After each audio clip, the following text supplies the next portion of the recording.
Magandang araw po sa inyo, Sir Blair. At sa lahat po ng mga giliw ninyong tagapakinig at taga-suporta sa inyong mga YouTube channel na The Voice Addict at mga kwento ni Apong Isaac. Minsan ay may mga sandali na akala natin ay ordinaryo lang. Pero wala tayong kamalay-malay sa kung ano ang kahahantungan.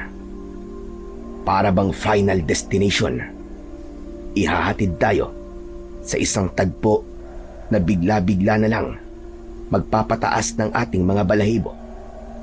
Mapapatanong tayo, paano tayong napunta sa ganoong sitwasyon?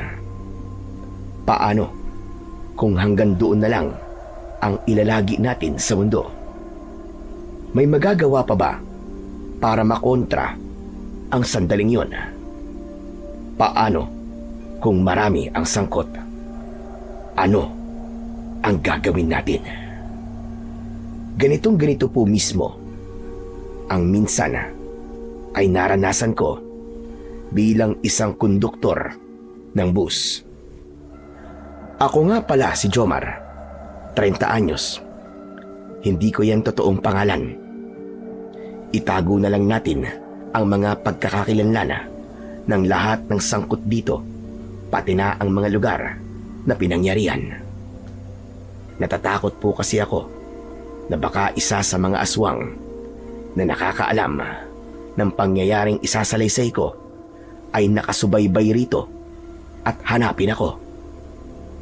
Ayoko nang maulit ang minsang napaharap ang buhay ko sa kamay ng mga mababangis na aswang.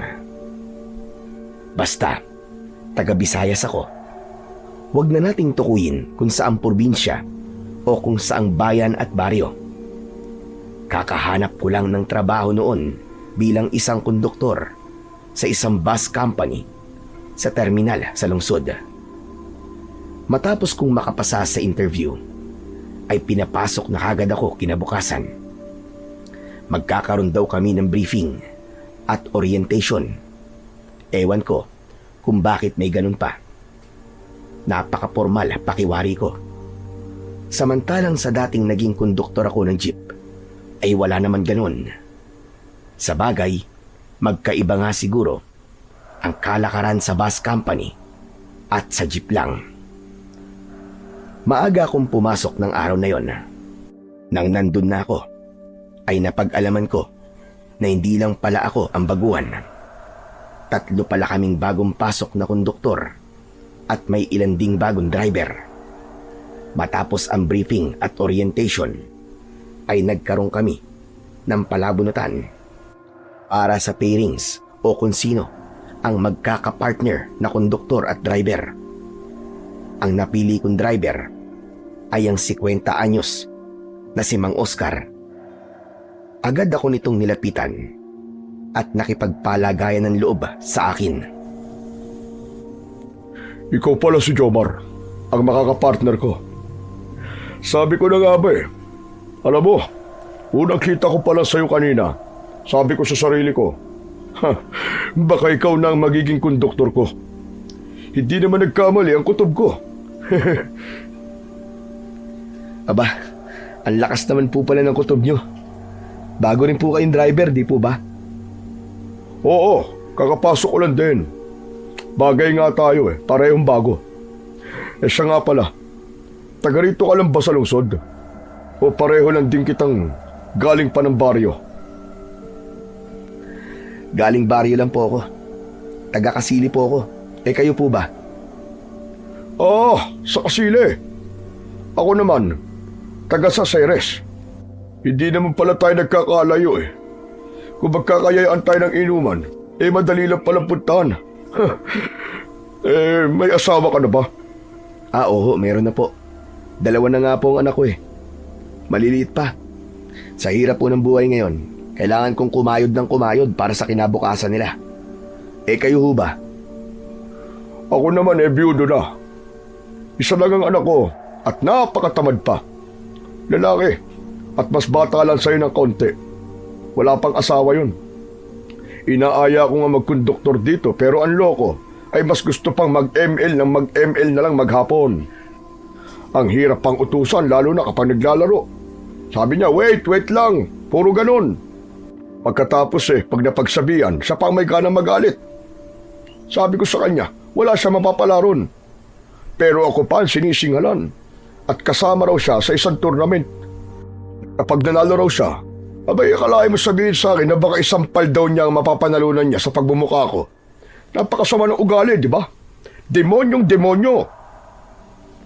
Natawa ko sa pagkikwento ni Mang Oscar sa anak nito. At habang natatawa ko, ay napansin kong parang may ilang kakaiba sa matanda. Masigla siyang magkwento, pero iba naman ang ekspresyon sa mga mata niya. Para bang malungkot na seryoso na ewan. Malikot din ang mga mata niya at parang iwas na salubungin ang tingin ko. Medyo maitim din ang palibot ng mga mata niya. Hindi ko alam kung may sakit ba o ano. Hindi naman siya mapayat o maputla. Naisip kong siguro ay sadyang ganun lang siya. Iba-iba naman kasi ang tao. Individual differences, kumbaga. Nakakatawa naman po ang anak ninyo. Pero seryoso po. Marami na po talaga mga kabataang napapariwara dahil sa addiction sa ML o sa mga mobile game na yan. Ako nga po iwas na iwas Pati mga anak ko po ay bantay sarado ko. At baka may ML silang naka-download sa mga cellphone nila. Limitado rin po ang pagpapagamit ko sa kanila ng cellphone. Aba, di mabuti kung ganun. Mahirap kasi kapag nakasanayan na nila. Madadala na nila hanggang sa pagtanda. Ay, oo nga pala, siya nga pala. May palabunutan din pala tayo mamaya ha.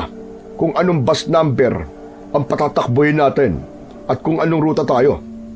Ngayong araw din daw, mag-uumpisa na tayong bumiyahe. Pagkapananghali yata, kaya maghanda-handa ka na. Opo, handa na po ako. Baka mayan na lang din po ako kakain mamaya sa may karinderya sa tabi-tabi. Saka, sana po pala, ang ruta na mabunot natin ay hindi daraan sa sabi-sabi nilang baryo daw po ng mga aswang. Ha? Naniniwala ka sa sabi-sabing yon? Aba, sa panahon natin ngayon, ay naniniwala ka pa sa aswang. Abay, panahon pa ng kopong-kopong yun Pero kasi, ay may mga napapabalita namang nawawala at hinihinalang kinuha daw po ng mga aswang. May mga napapadpad din daw po sa baryong yon na hindi raw po nakakauwi. At hanggang ngayon, ay nawawala pa rin. Naku, ayoko nang isipin yan. Baka maapekto lang yan sa trabaho natin Basta ako, hindi ako naniniwala. Talamak ang krimen ngayon. Baka hindi aswang ang may kagagawan ng pagkawala ng mga tao.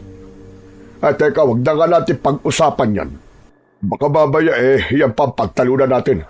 Mabuti pa, abangan na lang natin ang palabunutan ng bus numbers. Halika, tignan na natin ang mga bus sa banda ron. Sandali lang kaming tumingin-tingin sa mga bus at umasam ng kung ano ang magandang sana ay mabunot namin. Hindi nagtagal ay tinawag na kaming lahat at nagsimula na ang palabunutan. Hindi yung gusto namin ang nabunot namin, pero kahit papano ay maganda naman ang napunta sa amin.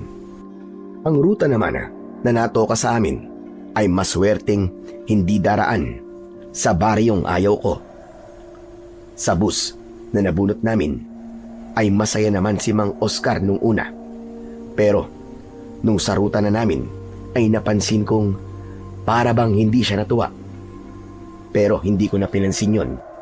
Ang mahalaga sa akin ay ayos ang ruta namin. Ikinabit namin sa bus ang placard ng ruta namin. Makaraan ay nag-aya na si Mang Oscar na mananghalian kami sa kalapit na karinderya. Habang kumakain kami, ay nagbukas siya ng usapan.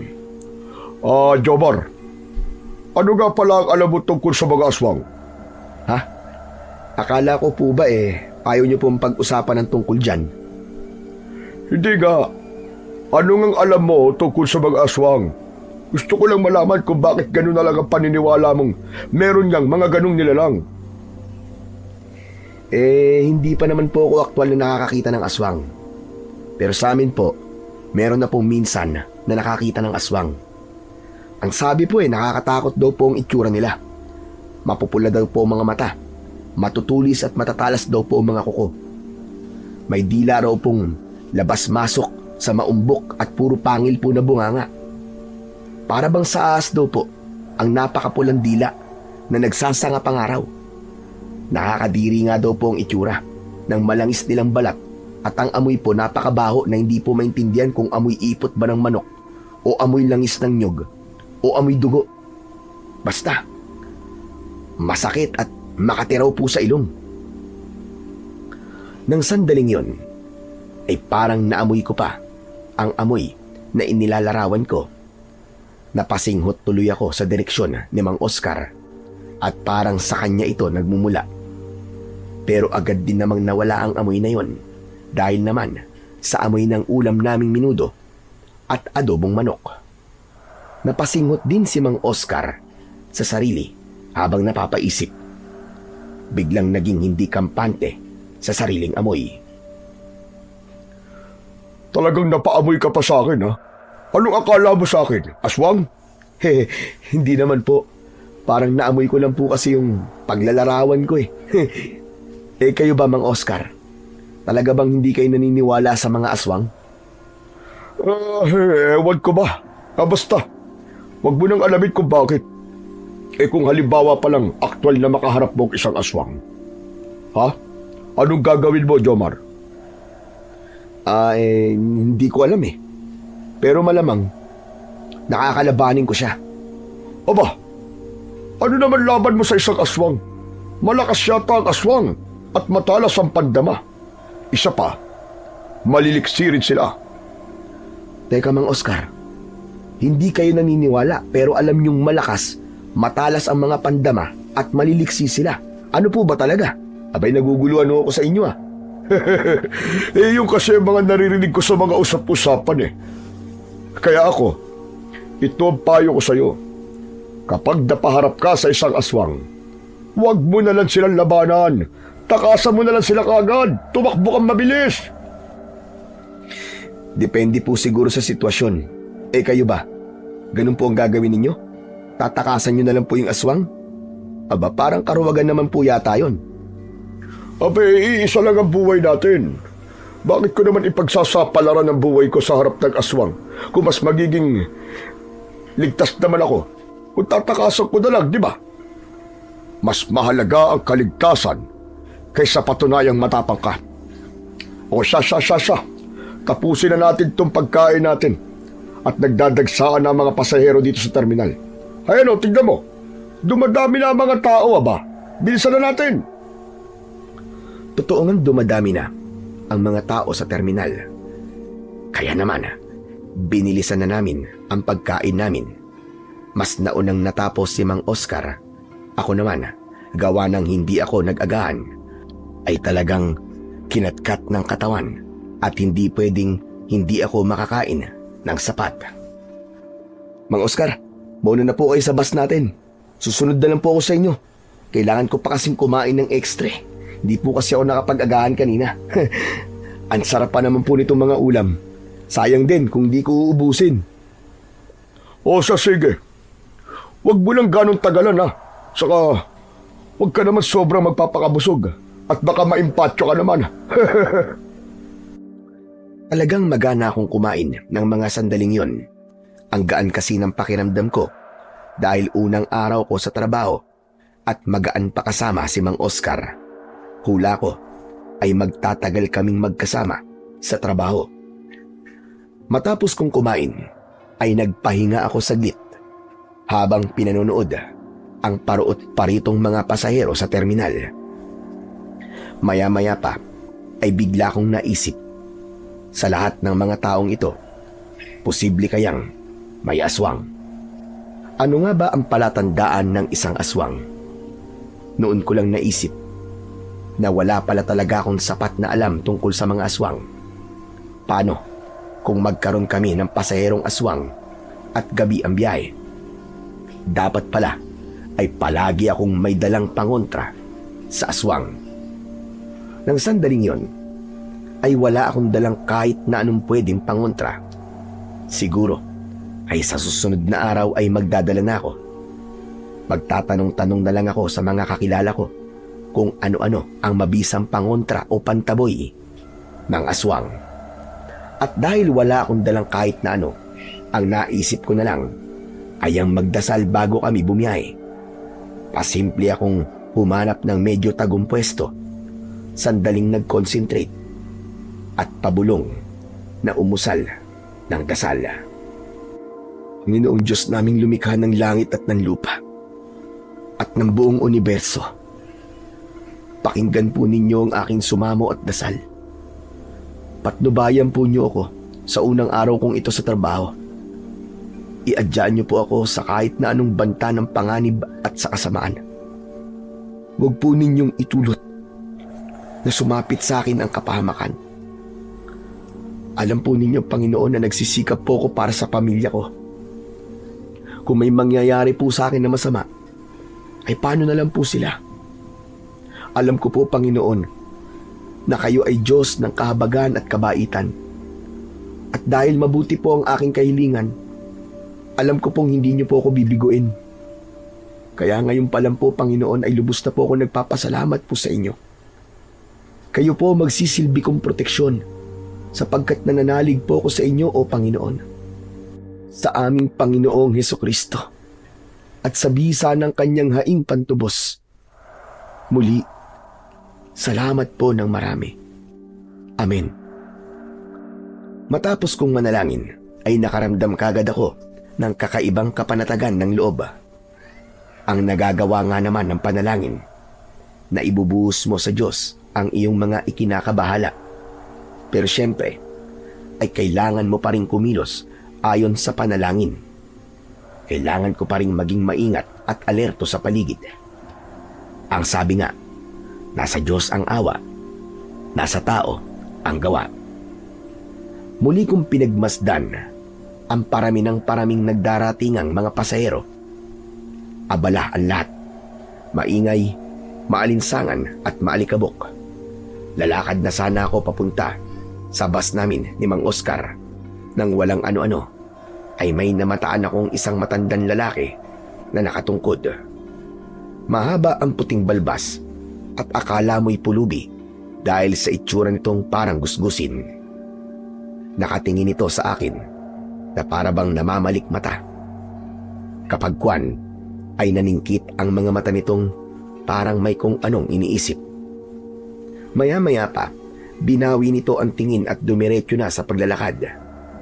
Iatid ko sana ito ng tanaw nang biglang may kung anong mahulog mula sa damit nito. Kuminang ito sa sikat ng araw. Inaasahan kong mapapansin yun ng mga kasabay nito sa paglalakad at itatawag pansin ito. Pero para namang walang kahit isang nakakapansin. Palibasa lahat ay nag-aapura. Mabilis akong naglakad para pulutin ang nahulog na yon at iabot sa matanda. Pero nang malapitan at mapulot ko ito, paglingon ko sa kinaroroonan nito, ay bigla namang nawala. Luminga-linga ako at hinanap ito kung saan-saan. Pero hindi ko na nakita pa ang matanda. Hala! Saan sumuta matandang yun? Ang bihira. Parang ang bilis naman niyang nawala, samantalang hindi naman siya ganun katulin ko maglakad. Nakapagtataka naman. At doon ko na napagtuunan ng pansin ang napulot kong nalaglag ng matanda. Tinignan ko itong maigi. Teka, ano ba to? Anong klaseng kwintas to? Aba, parang medalyon ah. Saka bakit parang mainit-init siya? At iba ang bigat niya. Aba, saka bakit parang bigla akong kinabahan? Ano to? Ano kayang ibig sabihin nito? Susuriin ko pa sanang maigi ang kwintas na may pabilog na palawit. Nasa sulok ng mga mata ko ay parang may kumakaway sa akin. Pagbaling ko ay nakita kong si Mang Oscar pala. Sinesenyasan ako nitong magmadali. Isusuot ko sana ang kwintas pero naisip kong ibulsa na lang. Makikita ko pa siguro sa susunod na pagkakataon ng matandang yun sa terminal namin. Saka ko na lang sa kanya isasauli. Nang makarating ako sa bus namin, ay pinagsabihan na ako ni Mang Oscar kung ano ang dapat kong gawin.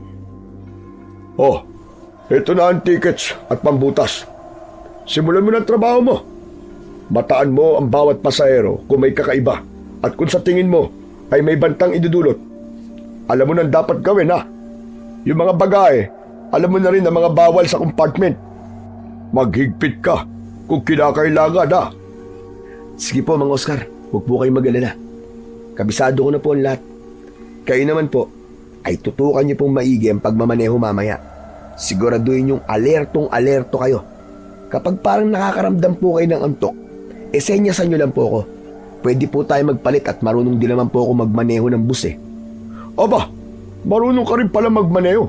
Ay bakit nagkonduktor ka lang? Marunong lang naman po kahit papano. Pero kasi, wala pa po akong driving certificate eh. Kaya sa ngayon, kontento na po ako na konduktor na lang muna. Pero darating din po ako dyan sa tamang panahon. Napansin kong nang dumiretso na sa unahan ng bus si Mang Oscar, ay pasimple pa itong umiling-iling. Bago ito sumampa, ay napalingon pa sa akin at napatitig na parang may malalim na iniisip. Nginitian ko siya, pero napailing-iling lang itong muli. Sumampa na rin ako sa may pintuan ng bus. Pasimple muna akong sumilip sa loob bago magtawag ng mga pasahero. Nakita kong may mga 7 nang nakapwesto sa loob. May 2 mag-asawang matanda na magkatabi malapit sa pintuan. May isang ina at kandong nito ang 2 mga anak. Isang binabae na nagme-makeup pa at isang binatang pawis na pawis at ipinapaypay sa muka ang laylayan ng suot na t-shirt. At nagtawag na nga ako ng mga pasahero. Bilyaraman, bilyaraman, bilyaraman! Maluwag po! Sinluwag ng relasyon yung long distance! Sinluwag din ng tornilyo ng mga nasa mental! Bilyaraman, bilyaraman, bilyaraman! Napatingin sa akin ang ilang mga nagdaraan. Ang iba ay napataas na mga kilay. Ang iba naman ay natatawa. Pero baliwala sa akin yun dahil sanay na rin ako.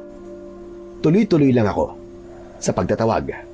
Okay dyan o! Bilyaraman, bilyaraman, bilyaraman! Oh! Ang destinasyon ng mga gwapo at magaganda, bilyaraman! Mga artistahin! Yuhu! Halina kayo! Sakay na kayo! Mga pangit lang ang hindi sasakay! Promise! Bilyaraman, bilyaraman, bilyaraman!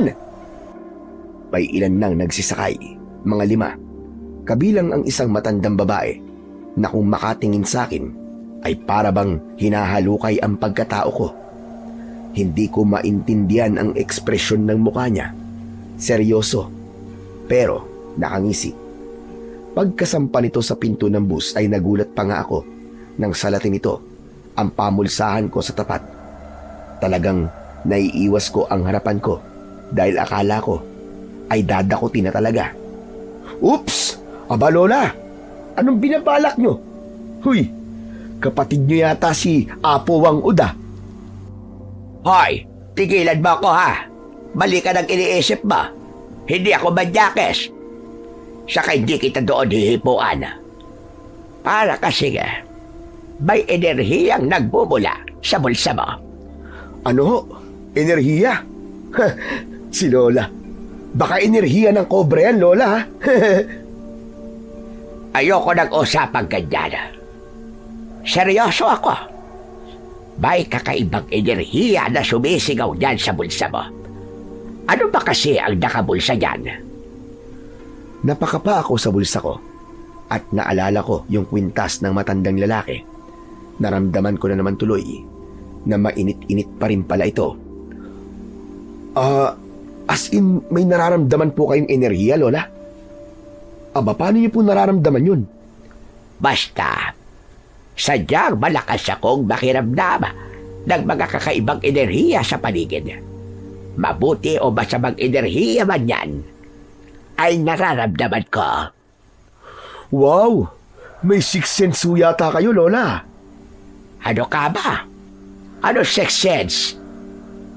Yun ho yung ika-anim daw ho na pandama. Bihira po kaya may ganong abilidad, Lola. Teka po, anong enerhiya po palang nararamdaman nyo mula sa bulsa ko? Mabuti po ba o masamang enerhiya? Mukha na bang mabuting enerhiya? Nakikita kong may liwanag siyang manilaw-nilaw. Ganon ang liwanag ng mabuting enerhiya. Pero kung masamang enerhiya naman, makulimlim o maitim ang magiging liwanag nito. Ano nga ba kasi ang nakabulsa sa iyo?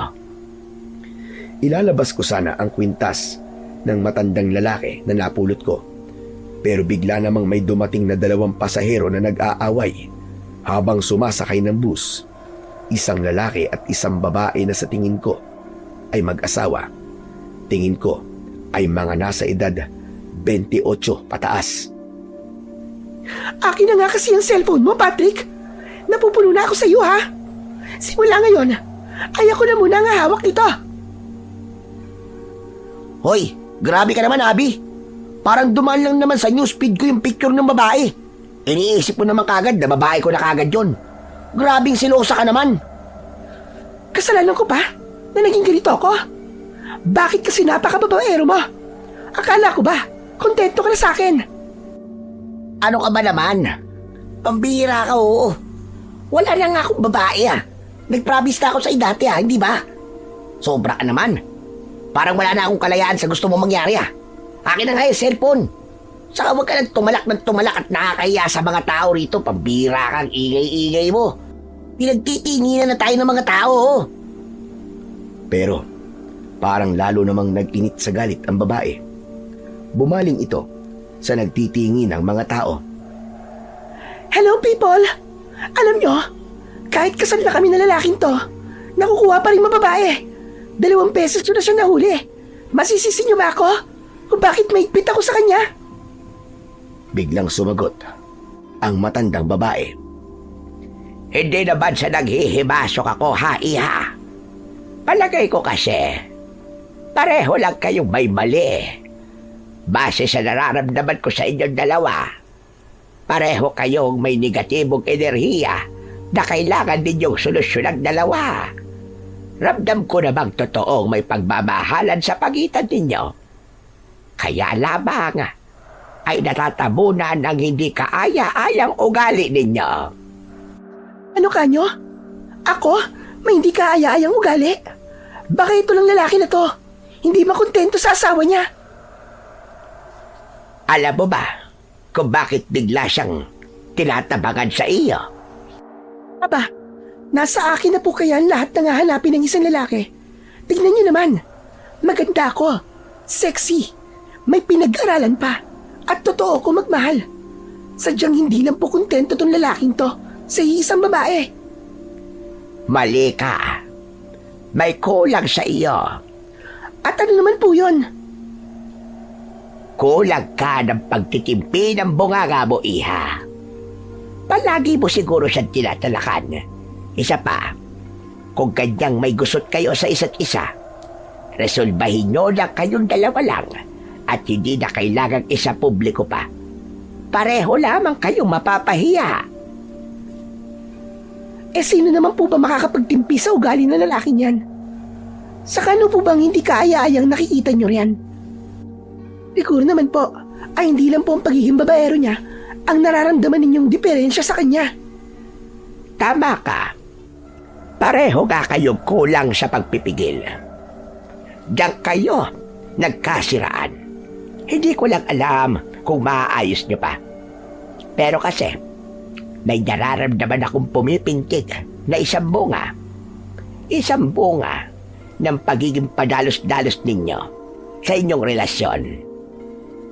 Kung ano man yon, ay hahayaan ko na lang na itong lalaki mo ang magpaliwanag sa iyo. Nakikita ko namang mahal talaga ninyo ang isa't isa.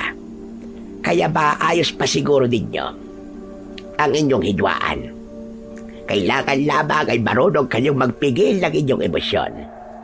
Mag-away kayo, Pero dapat ay gumagawa rin kayo ng paraan para kayo ay magbati. Pagsabihan niyo po yan. O ano, Patrick? Hindi ka na nakapagsalita ah. Depensahan mo naman ang sarili mo. Hay nako. Ang mabuti pa ay tara nang pumasok sa loob ng bus at pagbabatiin ko kayo. Kailangan ninyo ng payo ko na makaranasan na sa usapang pag-ibig. Nakasimangot na ang ibang gustong sumakay. Hoy, konduktor! Pakibuhat mo na nga lang itong mga dala ko sa loob. Ikaw rin, ha? May sasabihin pa ako sa iyo mamaya. Ha? Sige o. O, pasok na kayo. Mga giliw naming pasero! Bilyaruman! Ang lugar ng mag-asawang nagrarambulan, pero may maraming matatandang mahusay magpayo at pumagitan!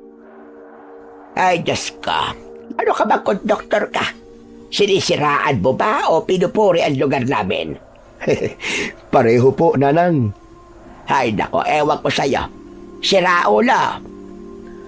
Pumwesto na ang matanda at ang mag-asawa sa gitnang bahagi ng bus, malapit sa pinto.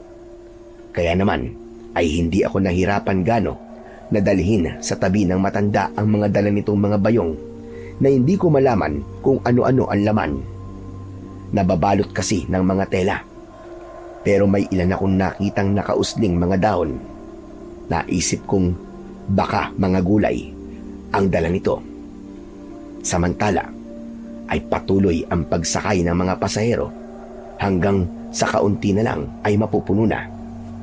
Kaya naman ay lalo kong sinipagan ang pagtatawag. Oh, Bilyaruman! May taga-Bilyaruman pa ba dyan? Konti na lang, babiyahe na po kami. Baka las biyahe na po to. Mahirap na maabutan ng gabi, delikado. Bilyaruman! May nakita naman akong tatlong naghahabolang nagmamadaling makasakay. Pare-parehong alalang-alala na baka hindi makahabol. Pero apat pa naman ang bakanting upuan.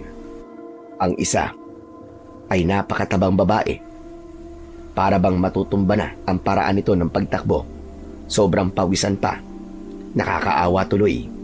Dali-dali ko silang nilapitan. O dahan-dahan lang po sa pagtakbo. 4 na upuan pa naman po ang bakante. Hindi po kayo mawawalan ng upuan. Lalo ka na, ate. Sandali lang ho, ha. Aalalayan po kita. Nang makasakay na ang tatlo, ay isa na lang ang kulang. Nagtawag-tawag pa ako, pero mukhang wala na talaga. Kaya naman, sinenyasan ko na si Mang Oscar na paandarin na ang bus.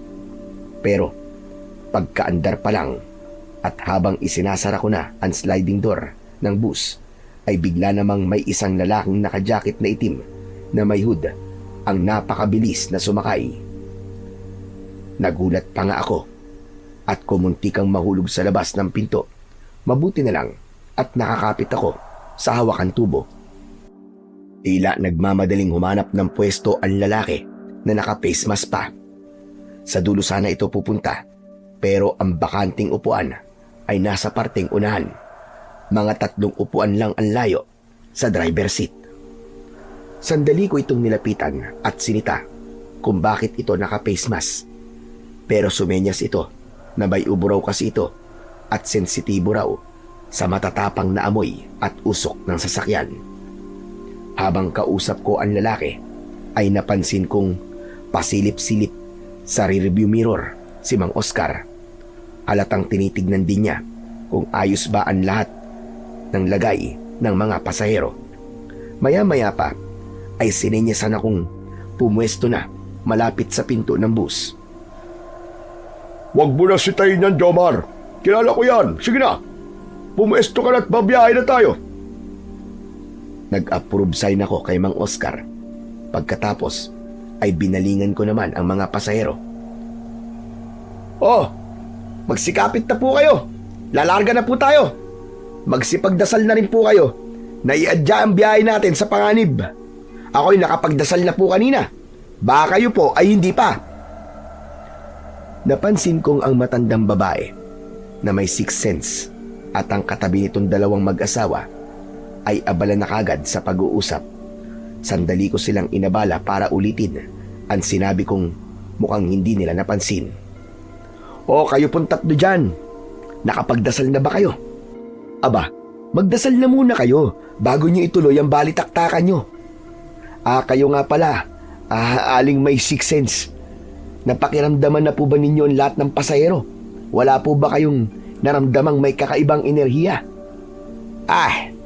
Napakiramdaman ko na ang lahat. Kanina pa, iho.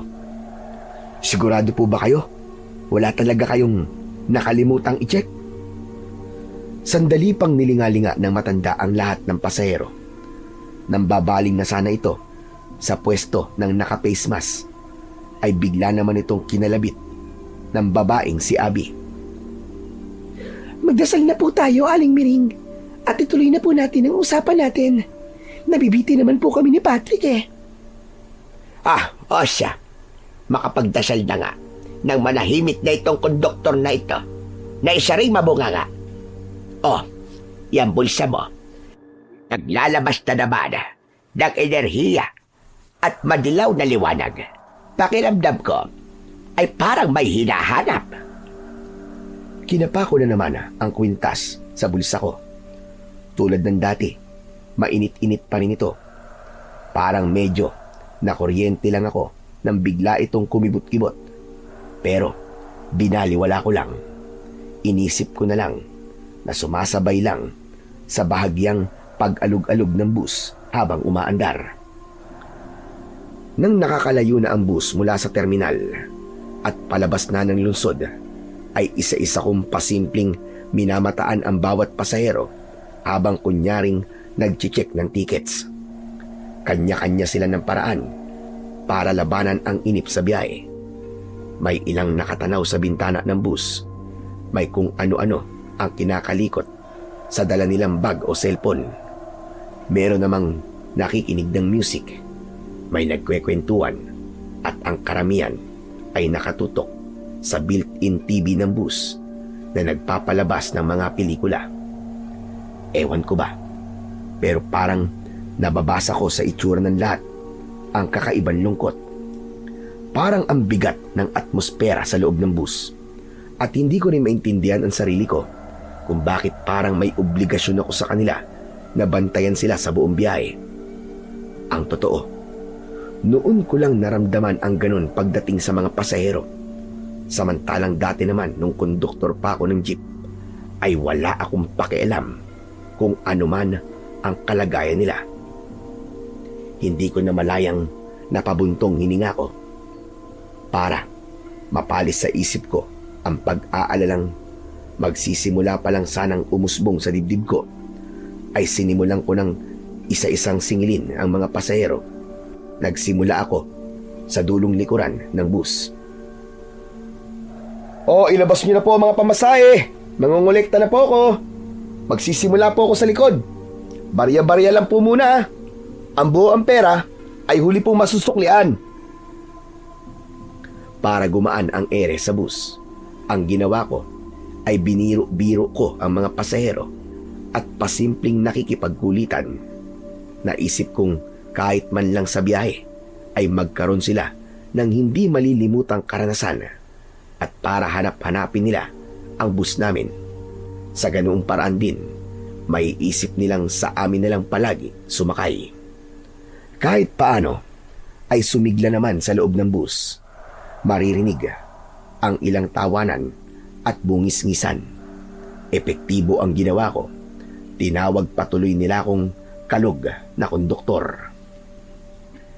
Nang nandun na ako sa banda ni na Aling Miring at ng mag-asawang Abby at Patrick, ay pareho pa silang mga buo ang perang ibinayad.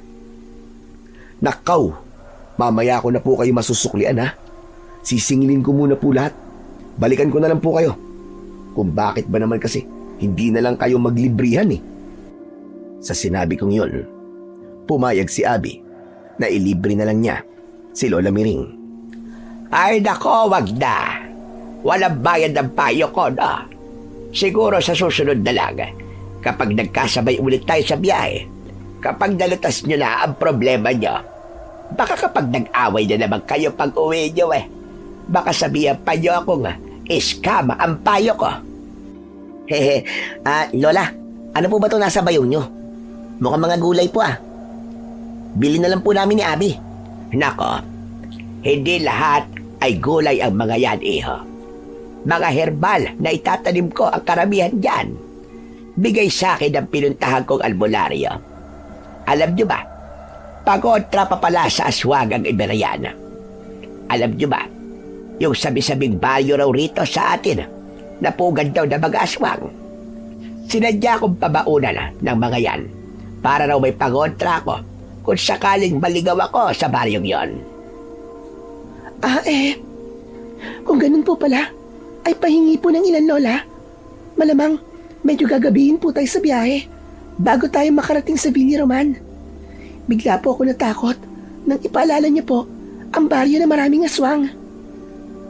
Hep, hindi naman po daraan tumbas natin sa baryo na yun. Kaya sa tingin ko po, safe na safe tayo. Wala kayong dapat na ipag-alala. Aba, kahit na pa iba pa rin yung may pangontra tayo pagsapit ng dilim, no? Paano kung may biglang pumara at sumakay ng mga aswang pala? Malamang na matatakot na silang sumakay kapag daramdaman nilang may pangontra dito sa loob ng bus. Tama ang asawa ko. Kaya Lola Miring, pahingi na po kami ng herbal na pangontra sa aswang. O siya, bibigyan ko na nga kayo. Ikaw ba, konduktor? Ayaw mo ba bigyan din kita? Kayo ng driver, ang mas kailangan nito. Sige po, bigyan nyo na rin po kami ni Mang Oscar, yung driver po natin. Habang naglalabas ng herbal na mga halaman mula sa isang bayong si Aling Miring, sa sulok ng mga mata ko ay napansin kong parang hindi mapakali ang lalaking naka-hood na jacket at naka-face mask. Palingon-lingon ito sa kinaroroonan namin. Napansin ko rin si Mang Oscar na patingin-tingin sa rearview mirror. Nakasimangot ito at para bang matalim ang titig. Nang magtama ang tingin namin ay bigla nitong pinagliwanag ang muka at nginitian ako sabay senyas ng approve. Inisip ko naman na approval niya yon sa paghingi ko ng herbal na halaman kay Aling Miring. Matapos mabigyan ni Aling Miring ng pangontrang herbal ang mag-asawang Abby at Patrick, kasama na ang samin ni Mang Oscar, ay bigla itong natigilan nang may napansin sa bandang unahan ng bus. Paglingon ko ay nakita kong lumapit pala ang lalaking nakahood kay Mang Oscar at may kung anong ibinubulong dito. Teka, konduktor. May pangalan po ko. Jomar pong itawag niyo sa akin. Jomar. Bakit may pasahero pala tayong nakahood? Hindi ko yata napansin kanina yan Kailangan mong palabasin yon.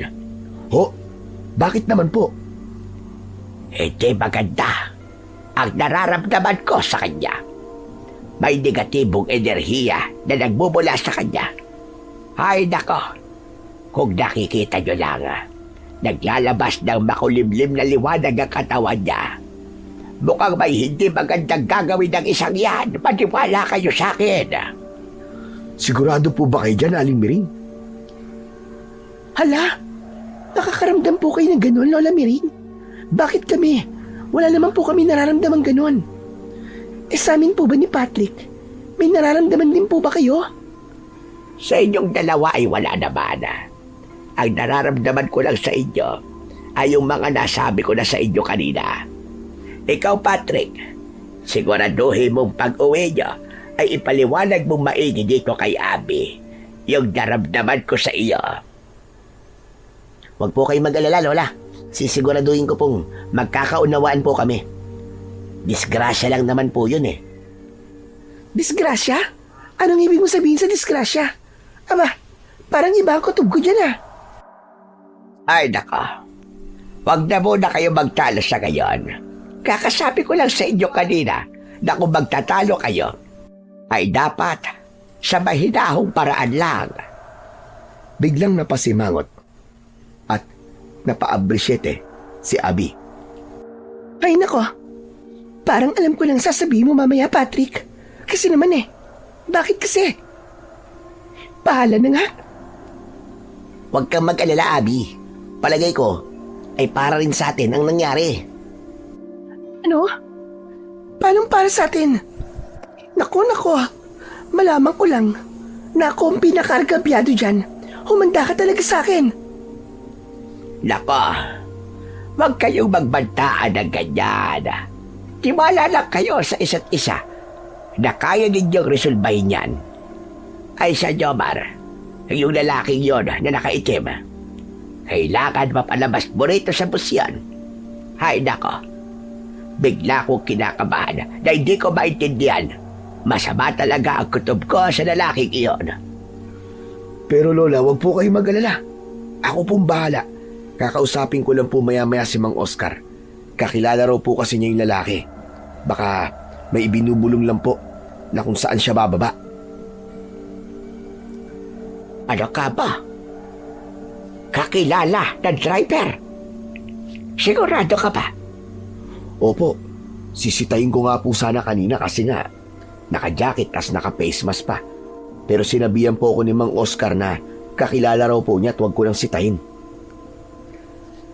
Biglang parang naguluhan si Aling Miring. Muli itong napatingin sa kinaroroonan ni Mang Oscar. Noon ay bumalik naman sa pwesto ang nakahood. Nakayuko ito. Si Mang Oscar naman ay napapatingin na naman sa amin sa rearview mirror.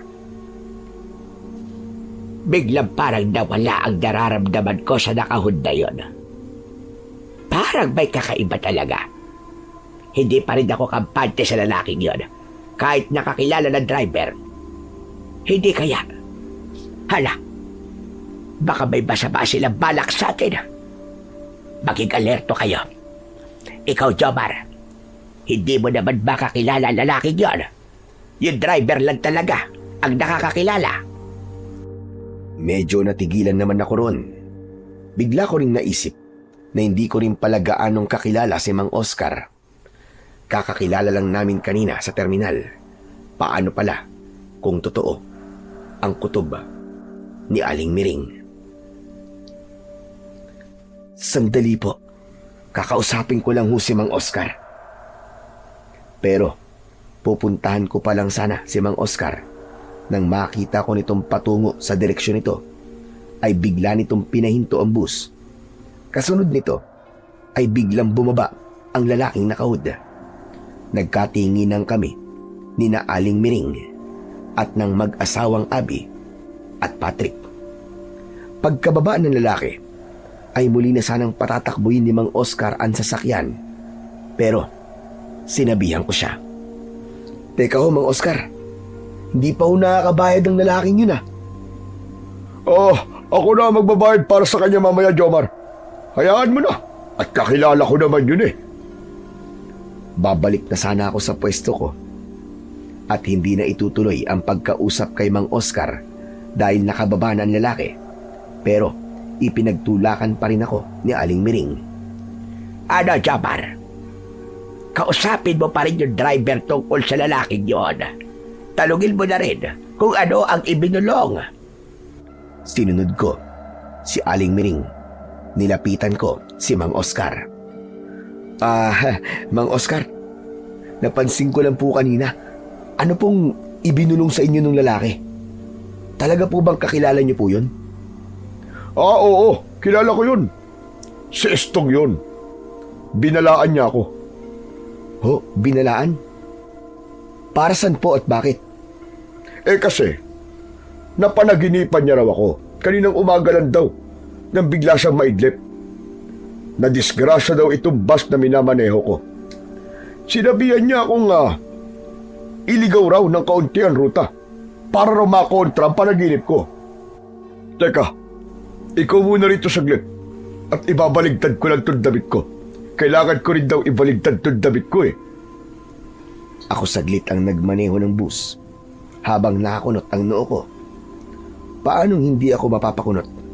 Pagkahawak ko kasi sa manibela ay biglang may matinis na umugong sa kanan kong tenga. Bigla akong kinabahan. Pagkakaalam ko kasi, kapag biglang may umugong na matinis sa tenga mo, ay babala raw yun na may hindi inaasahang mangyayari. Naisip kong totoo yata ang sinasabi ni Mang Oscar. Ikaw, Jomar, ano naman yung ibinigay sa'yo na matandang babae kanina? Sinabihan din ako ni Estong na mag-ingat daw tayo sa matandang yun. Baka yun ang malas sa atin sa biyaheng to Kung ano man ang ibinigay niya sa'yo, ay huwag mong tanggapin. Saka pwede ba? Huwag na huwag kang tumabi sa kanila. Layuan mo sila. Saka kung sakaling may mangyaring hindi maganda, unang-una mong iuhulog palabas ng bus ang matandang yun. Total, ay malapit lang naman siya sa pintuan. Napasimangot ako at napaisip sa sinabi ni Mang Oscar. Noon ko lang napagtanto na parang magkasalungat silang dalawa ni Aling Miring. Makaraan ay bigla kong napaigtada nang maramdaman ko sa bulsa ko ang pagkibot ng kwintas. Kasunod nito ay parang gumapang sa balat ko ang init nito. Mainit pero hindi naman nakakapasok. Kinilabutan ako nang mapagtanto kong hindi lang basta gumapang ang init ng kwintas. Sa halip ay kumalat ito sa buong katawan ko. Tapos pa ay parang may nagtutulak sa akin na balikan si Aling Miring. O ayan nabaligtad ko ng damit ko. Palit na ulit tayo ng pwesto.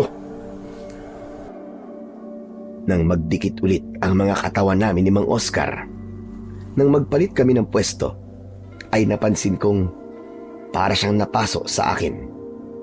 Nagtatakang napatingin siya sa akin at napasimangot. Bakit po, Mang Oscar? Bakit ganyan po kayo makatingin sa akin? Wala. O siya, sige na, bumalik ka na sa pwesto mo.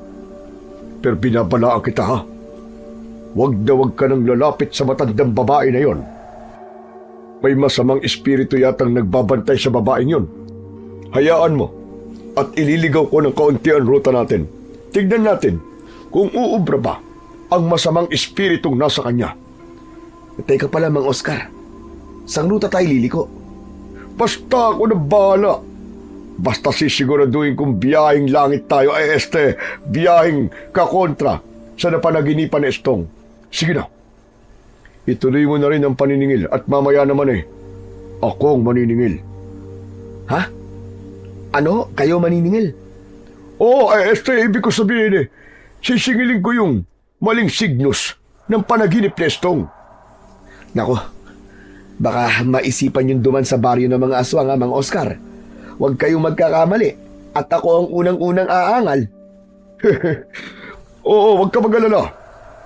Madali naman akong pasunurin Saka, teka, hapon na pala. Malapit na magtakip silim. Nako, kailangan ko na madiliin ang pagbiyahe para makarating na kagad tayo sa dapat natin patunguhan. Medyo nainis ako sa paraan ng pagsasalitang yun ni Mang Oscar. Pero inisip ko na lang na baka sadyang ganun siya kung minsan. Itutuloy ko na sana ang paniningil sa mga hindi ko pa nabigyan ng tiket. Pero pagtalikod ko pa lang kay Mang Oscar, ay namataan ko na kagad si Aling Miring na sinisenya sana kong lumapit. Para bang pinagmamadali pa ako. Pero sandali kong pinag-isipan ang sinabi sa akin kanina ni Mang Oscar tungkol sa matanda. Nagdadalawang isip patuloy ako.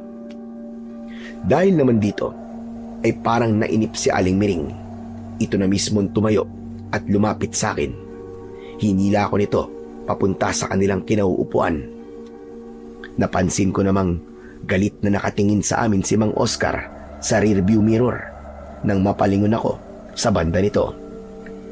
May bago na naman ako naramdamang kakaiba, Jomar. Diyos ko, kinakabahan ako.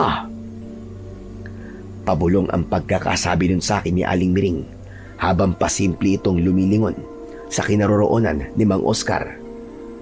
Para bang may kung ano itong kinatatakutan. Ho? Ano pong naramdaman nyo? May negatibong enerhiya na naman po ba rito sa loob ng bus? Oo, Jomar. At alam mo ba, Yung driver mismo ang nagtataglay ng negatibong enerhiya. Nakikita ko sa palibot ng katawan niya ang maitim at malamlam na liwanag na may halong pula. Ano ho? May halong pula?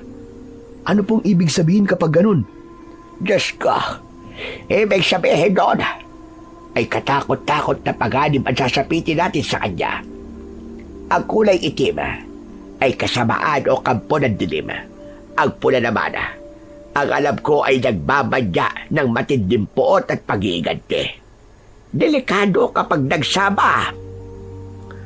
Maya-maya pa ay biglang nanlaki ang mga mata ni Aling Miring nang may mapansin sa labas ng bus. Sumilip-silip pa siya sa labas ng bintana. Pati tuloy ako ay napagaya. Teka, Jomar. Bakit parang lumiliko ang boss? Parang hindi na ito ang daan papunta ng Villaroman. Tingnan mo naman. Ha? Oo nga. Sinadya po talaga ni Mang Oscar eh. Medyo babaguhin daw po niya ang ruta dahil sa panaginip po nung lalaking nakaud kanina. Mangyaring ang sabi, maaaksidente raw tayo kapag hindi niya po iniliko o binago ng ruta. Tignan niyo, nakabaligtad pa nga ang damit niya eh. Pero ano ba yung tasos pariyasan? Diyos ko pa! Maya-maya pa ay nasapo ni Aling Miring ang magkabilaan itong mga tenga at napapikit ng mariin. Naipaling-paling niya ang ulo na para bang may iniindang masakit o ano. Ano ba nangyayari sa inyo, Aling Miring? Ayos lang po ba kayo? Bigla akong nakarinig ng matinis na ugong sa tenga ko, iho. Panganib. Panganib ang ibig sabihin nito. Nasa panganib tayo sa sandaling ito. Ho? Ako rin eh. May narinig ako kanina na ganyan tunog. Ano po, Lola Miring? Nasa panganib tayo? Paanong panganib po? Nako, iha. Kinakabahan talaga ako. Kailangan may gawin tayo. Huwag po na kayo maingay, Lola Miring. Baka marinig ng iba at magpanik na lahat. Maupo po muna kayo at pag-usapan natin ito maigi. Huwag tayong magpalata sa driver. Pero, nang pasimple kong lingunin si Mang Oscar sa driver seat, ay patingin-tingin ito sa rearview mirror at napansin kong medyo nakangisi ito ng nakakaloko. Napansin din yon ni Aling Miring. Nakita mo ba yun, Jomar? Kakaiba ang ngisi ng driver. Para bang may sa demonyo siya. At teka, bakit parang ang init pa na ng katawan mo, iyo? Nararamdaman kong sumisingaw ang init ng katawan mo. Nako, namabalot ka ng makinang na liwanag. Kinikilabutang napatingin ako sa sarili ko dahil sa nagtatakang pagkakatitig ni Aling Miring sa katawan ko. Maging sina Abby at Patrick ay napatingin sa akin. Pero pagtataka at pagkalito ang nakalarawan sa kanilang mga muka. Nasaan po sinasabi niyo, Aling Miring? Hindi naman po siya nagliliwanag Oo nga po. Saka wala naman po kaming nararamdamang mainit na singaw sa katawan ni Jomar. Kayo lang yata ang nakakakita at nakakaramdam. Oo, Patrick. Ako lang talagang nakakaramdam at nakakakita. Sa Jomar, ang bulsa mo pala. Naglalabas din ang kakaibang sinag. Kapain mo nga. Ilabas mo na kaya. Palagay ko, ay ikaw ang makapagliligtas sa amin sa panganib na nakaamba sa bus na ito.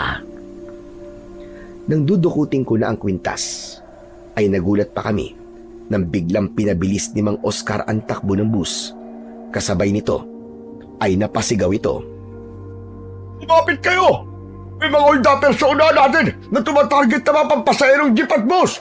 Kailangan kong paspasan para hindi nila tayo mapahinto. Kumapit kayo maigi! Kapit! Biglang nagpanik ang mga pasahero. Nagkanya-kanyang kapit sila at hanap ng mapagtataguan. Nang makita nila sa harapan ng bus ang tinutukoy ni Mang Oscar, nang silipin ko ay totoo nga. May ilang armadong kalalakihan sa unahan at nag-aabang ng sasakyang mahuhold up. Aling Miring, Abi, Patrick, magsiyuko kayo. O kaya dumapa na kayo. Baka magpaputok sila ng baril. Di ba? Ay, Diyos ko. Ito na yata ang panganib. Yung nasa bulsa mo, iho, ilabas mo na. Baka sakali ay yan ang puprotekta sa atin. Kung magpaputok ang mga lalaki sa labas, baka agibat yan. Akala ko po ba ay si Mang Oscar po ang banta sa atin, Aling Miring? Oo nga pala. Sa kanya ko nga pala nakikita ang makulimlim na liwanag. Pero baka mamaya ay kasama na rin ito. Kaya alerto ka, Jomar. Ay! Inaharurot na nga ni Mang Oscar ang bus at nilagpasan ang grupo ng mga armadong kalalakian.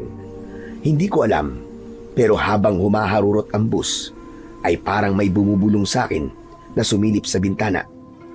Sakto pang namataan ko ang isang armadong lalaki na nakatutok ang baril sa bus. Nanlaki ang mga mata ko sa natuklasan. Hindi ako maaaring magkamali. Ang lalaking yon ay walang iba, kundi ang kakilala raw ni Mang Oscar na si Estong, yung lalaking nakahood at naka-face mask na bumaba bandang una. Anak ng, alam ko na to. Ito'y isang pakana, isang sabuatan. Ano ka ba? Ano sinasabi mo, Jomar? Palagay ko po, ay hindi totoong mga holdapper ang nilampasan natin, Aling Miring. Tinutukan lang tayo ng baril, pero hindi nagpaputok. Saka, nakita ko yung lalaking nakahood na sakay nitong bus kanina. Planado po ang bagay na to, Aling Miring, sa buwatan. Ano? Paano planado?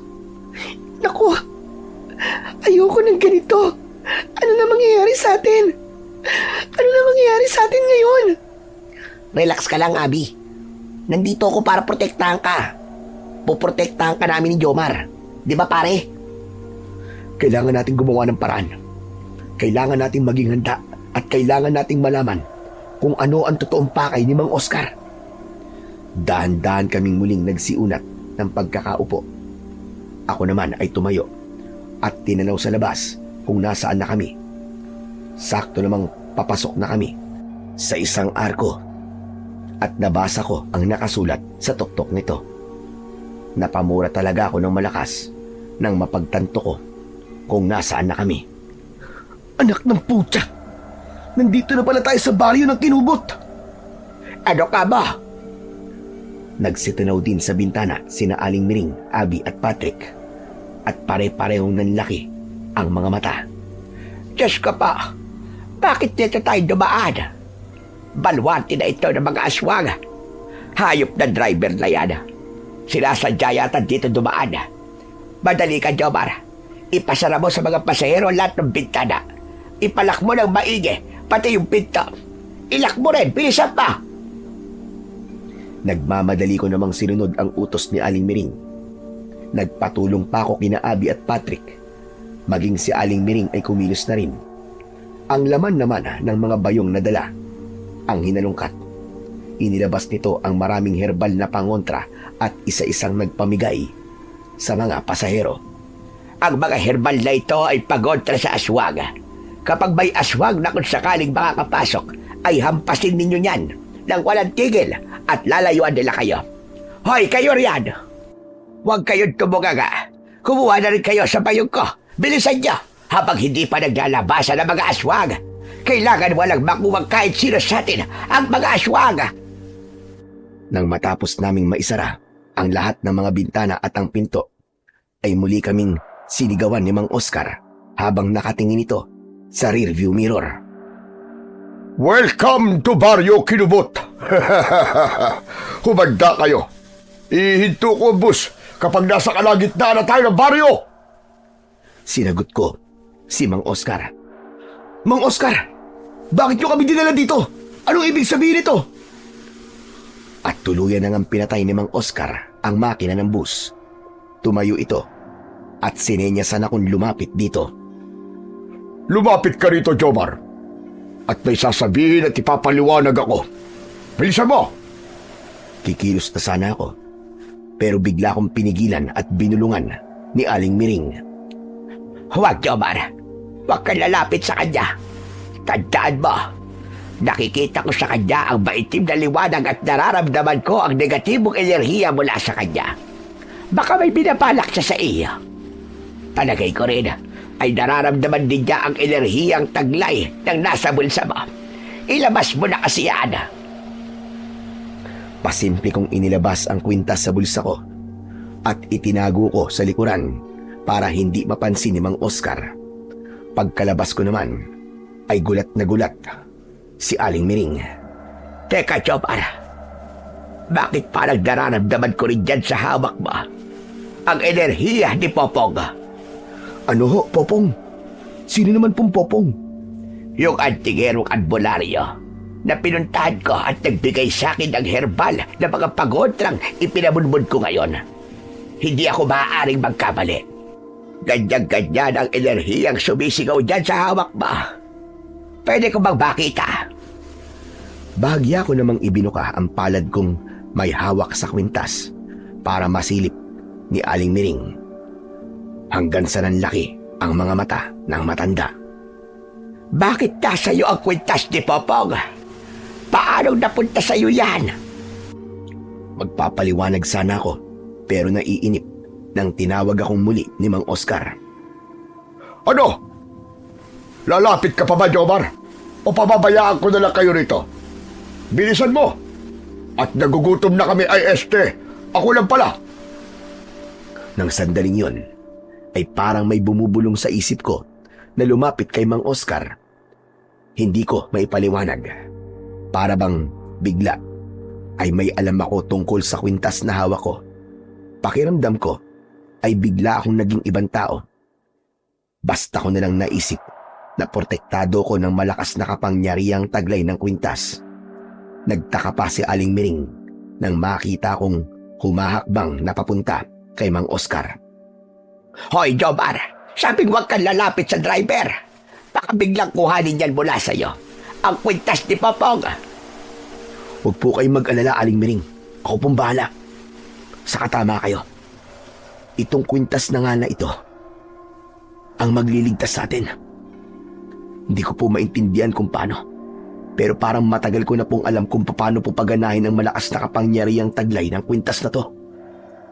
Teka, hindi kaya isa ka sa mga apo ni Popong? Kibit balikat na lang ang itinugon ko kay Aling Miring. Ramdam ko kasing pinagmamadali ako ng isip ko na lapitan si Mang Oscar. At nang sa wakas ay nakalapit na ako kay Mang Oscar, ay nakita kong bigla itong napangisi ng nakakaloko. Kapag kuwan, ay sinenyasan niya kung doon kami sa banda ng pintuang katapat lang ng driver seat. Dito na tayo. May ibubulong ako sa'yo. Makinig kang maigi. Ano po yun, Mang Oscar? Medyo inilapit ni Mang Oscar ang kanyang bibig sa tenga ko. Pero bago ito sumagot, ay napansin kong pasimple nitong pinihit pabukas ang lock ng pinto at hinawakan itong mabuti. Nang sandaling yon, ay alam ko na kagad kung ano ang binabalak nitong gawin. May bumulong muli sa isip ko ng sandaling yon. Alam ko na tuloy kung ano naman ang dapat kong gawin kontra sa balak ni Mang Oscar. Nagpatay mali siya lang muna ako saglit. Alam mo ba kung bakit dito ko pinaraan at pinahinto ang bus? Bakit po? Baluarte na po rito ng mga aswang. Oo, alam ko. At hindi totoong hindi ako naniniwala sa aswang. Narito ako para patunayan ang kanilang pag-iral.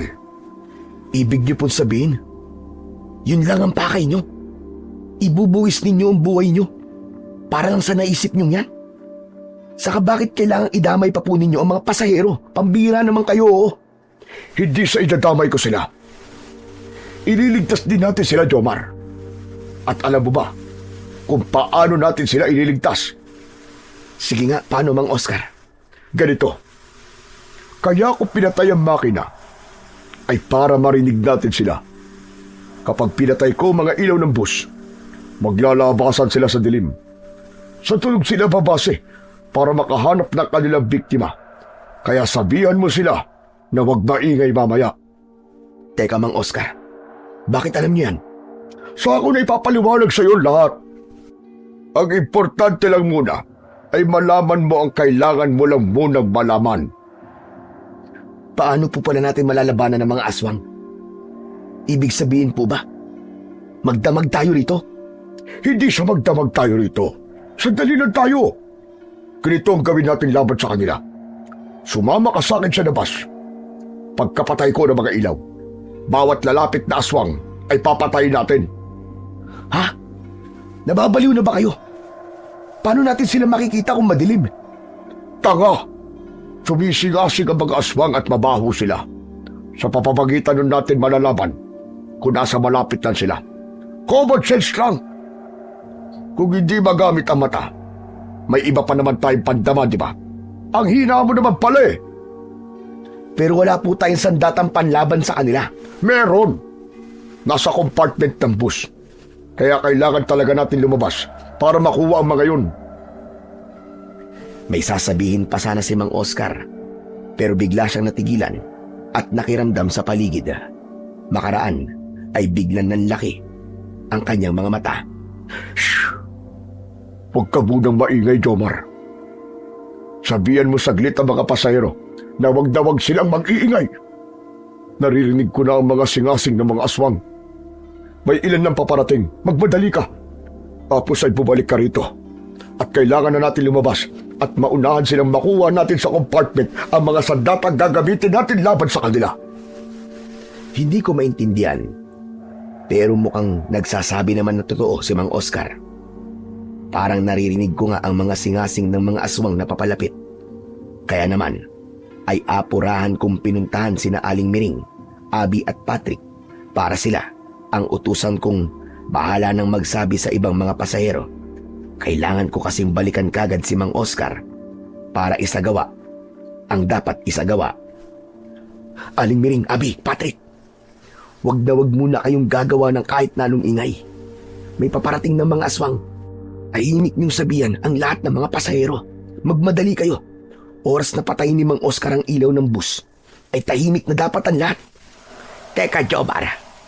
Yun ang bilin sa'yo ng driver. Opo. Ewan ko kung bakit may bumubulong sa isip ko na wag maniwala sa bawat sasabihin niya. Pero kunwari na lang po muna nating sundin. Yun naman po ang bulong sa akin eh. Ano ka ba? May bumubulong sa isip mo? Opo. Hindi ko nga po maintindihan kung paanong ganun eh. Aha! Alam ko na, Jomar. Baka yung hawak mong kwintas ni Popong ang bumubulong sa iyo. Noon ko lang napagtanto na posibleng ganun nga. Baka yun ang epekto ng gumapang sa katawan ko na init na nagmula rito. Kung ganun, ay makapangyarihan nga po talaga ang kwintas na to, Aling Miring. Aba, oo naman. Makapangyarihang antingero si Popong. Mabuti na lang talaga at napunta sa iyan. Dahil kung hindi, ay paano na kaya tayo ngayon? May sasabihin pa sana ako kay Aling Miring, pero bigla na akong tinawag muli ni Mang Oscar. Kaya naman, ay nagmadali na akong binalikan siya. Pero bago ko siya binalikan, ay binilinan ko muna si Aling Miring. Sabihan niyo po lahat, Aling Miring, na wag silang lalapit sa mga bintana, ha? Hanggat maaari po, ay yumuko muna sila o kaya ay pumwesto na lang po muna kayo lahat sa lapag sa gitnang daanan ng bus. Ganun na nga ang ginawa ni Aling Miring. Pero maliban dun, ay inutusan na rin niya ang mga pasahero na maglagay ng mga halamang pangontra sa aswang doon sa bawat bintana.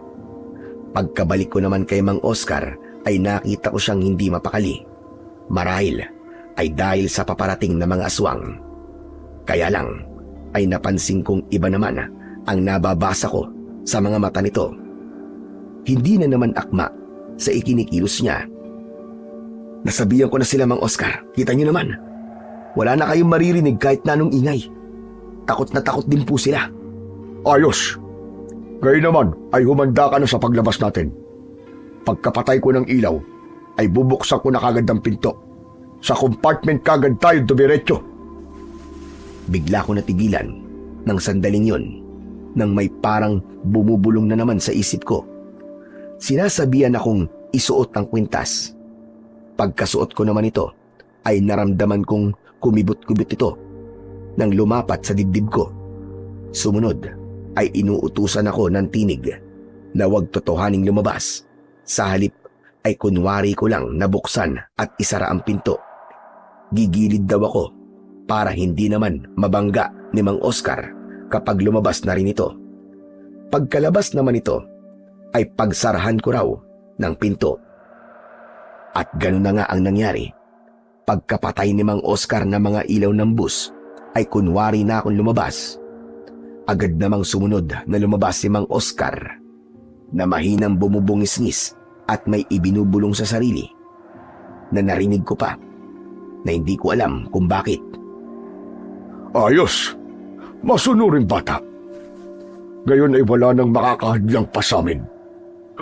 Humanda kayo ngayon. Magpipista na naman ang Baryo Kinubot. Nagulat ako ng sandaling yon nang kahit napakadilim na ay para bang nakikita ko pa rin si Mang Oscar sa labas ng pinto ng bus. Unti-unti siyang nagbago ng anyo mula sa pagiging isang tao tungo sa pagiging isang napakapangit at napakabangis na aswang. Gumaspang at bumuhaghag ang tubo ng kanyang mga buhok. Nagkulay pula ang kanyang mga mata. Humaba at tumulis ang kanyang mga kuko sa mga daliri ng kanyang mga kamay. Namintog ang kanyang mga muscle sa katawan. Ang mga ugat din niya ay bumakat na parabang kumikislot-kislot na mapipintog na mga uod, at ang kulay ng kanyang balat ay nagkulay kayumanggi na may halong pula at naglalangis. Umalingasaw din sa hangin ang napakabaho niyang amoy. Amoy ipot ng manok na amoy bulok na langis ng nyug at amoy malansang dugo. Matapos niyang mag-anyong aswang, ay malakas siyang umatungal na parabang alulong. Parang nagtatawag siya ng iba pang mga aswang.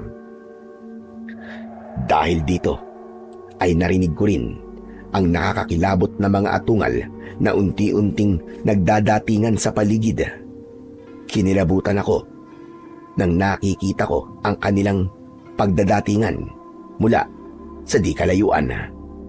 Patay! Nagdadatingan na ang mga aswang. Paano nang gagawin namin ngayon? Mukhang pagkukumpulan nila tong bus. Malamang nasisirain nila ang bus para sila makapasok. Kailangan mapigilan ko sila. Pero nung gagawin ko, paano? Hindi ko na malayang napakalakas pala ng pagsambit ko na akala ko ay sa isip ko lang. Narinig tuloy yun ni Mang Oscar. Jomar, nasan ka? Hindi ka pala lumabas na lintik ka. Inisahan mo pala ako. Pues, lagot ka sa amin ngayon. Mga aswag, lusubin natin sila at pasukin! Dahil narinig ng mga pasahero ang mga atungal ng mga aswang, ay nagsimula silang matakot.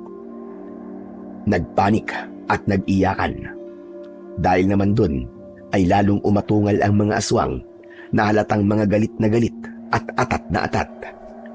Ako naman ay siniguro kong nakalak na maigi ang pinto ng bus sa may driver seat. Tinablan na rin ako ng pagpapanik ng sandaling yon. Hindi ko mapigilan ang panginginig ng mga kalamnan ko. Ano nang gagawin ko ngayon? Ano na?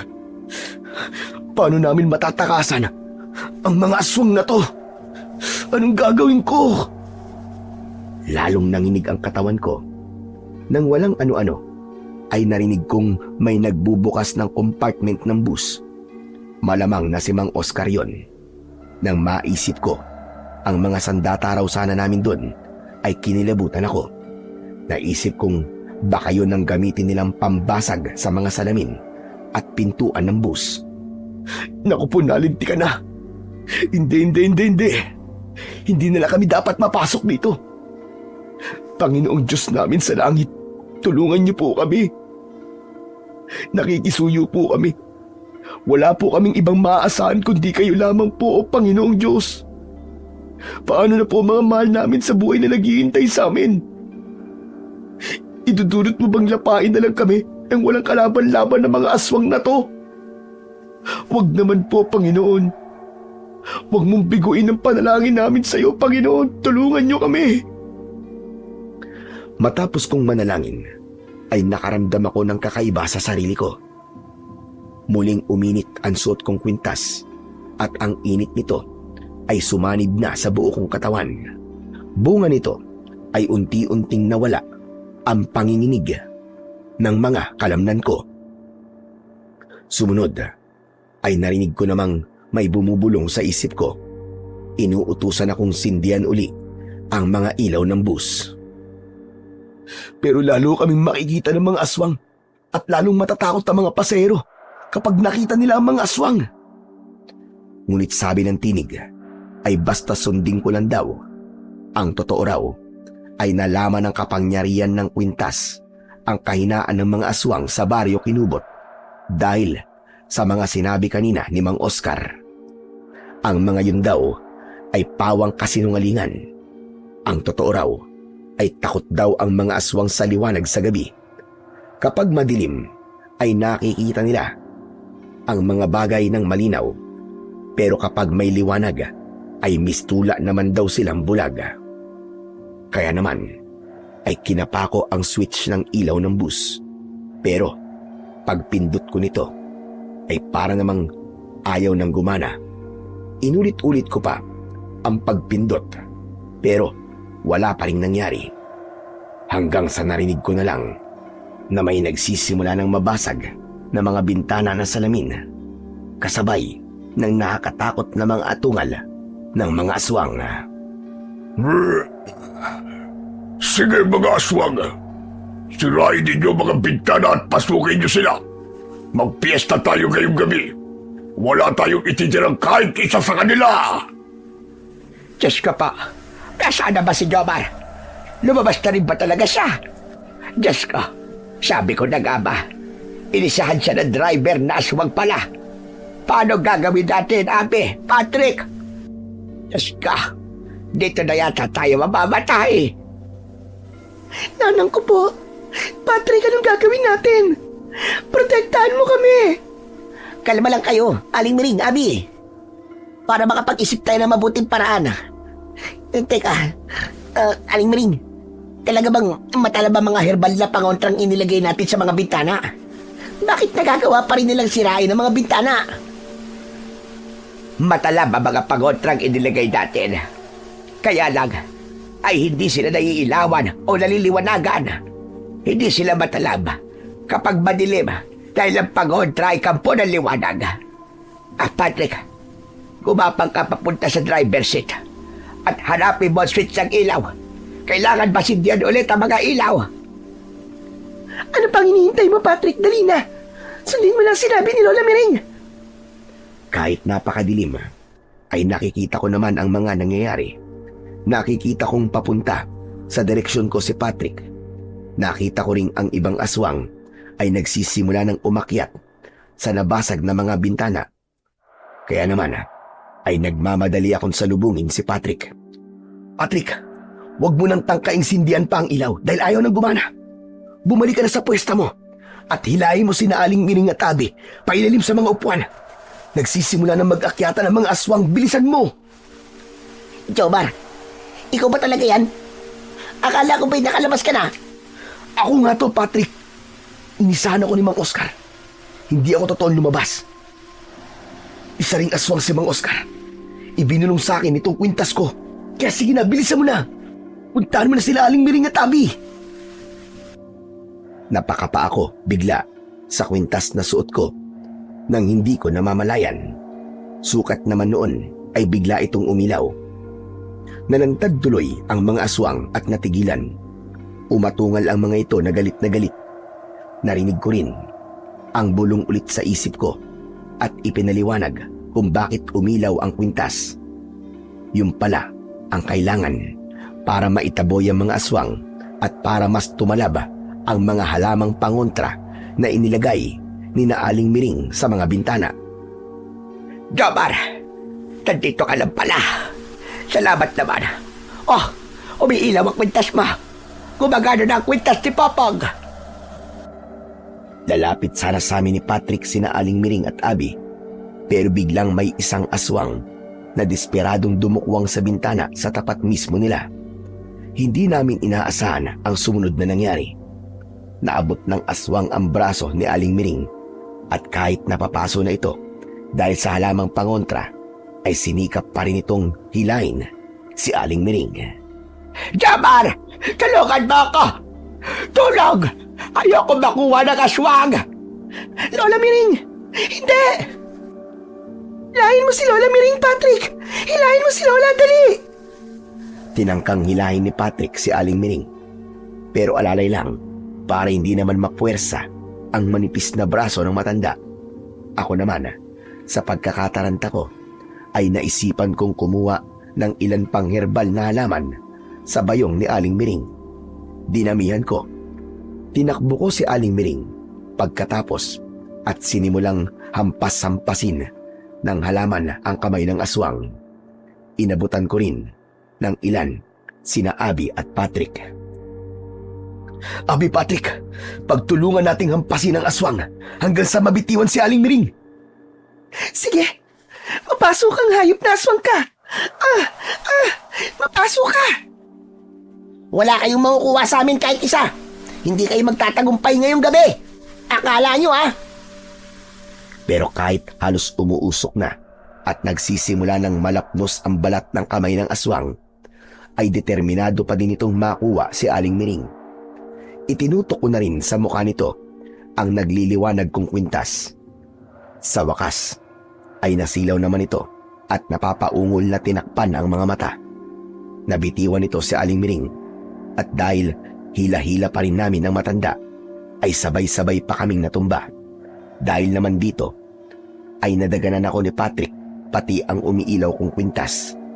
Bunga nito ay dumilim ulit ang paligid na siya namang sinamantala ng mga aswang na muling makadukwang ng pasahero. Diyos ko po, ang kwintas mo, Jomar, natakpan. Bumangon ka, bilisan mo. Baka may makuha na naman. Walang dapat na makuha sa atin kahit isa. Pagbangon ko nga at nang muling kumalat ang liwanag ng kwintas ko, ay nakita kong sunod-sunod palang nagdukwangan ang mga aswang. Kaya naman ay halos mag-iyakan na ang lahat ng pasahero nang dahil sa labis na takot. Kumuha kayo ng mga pangontra at pagtulungan natin silang hampasin! Bilisan nyo! Diyos ko po, paubos na mga herbal ko, Jomar. Paano na yan? Kailangan may iba pa tayong gawin. Ano kaya? Kung balikan mo ang switch ng ilaw, Patrick, kami na bahala rito. Subukan mong ayusin at baka may sinira doon ng hayop na driver kanina. Ano ba yan? Nakakatakot na! Patrick, sundin mo na lang ang sinabi ni Lola Miring. Pero mag-iingat ka. Huwag mong hahayaang makuha ka ng mga aswang. Maya-maya, sa isang basag na bintana ng bus na katapat ko, ay lumitaw ang nakakatakot na muka ni Mang Oscar.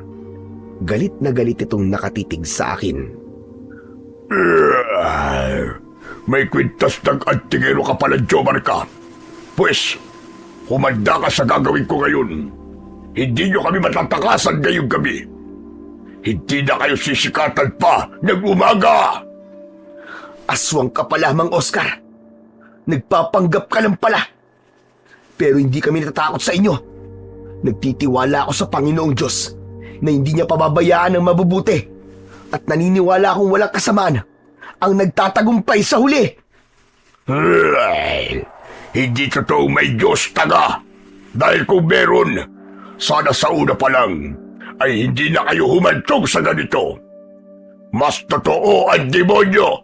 Ito kami, mga kampoy niya ng kadiliman. Kami ang mag-ahari ngayong gabi. Pagpipiestahan namin ang inyong mga dugo at laman.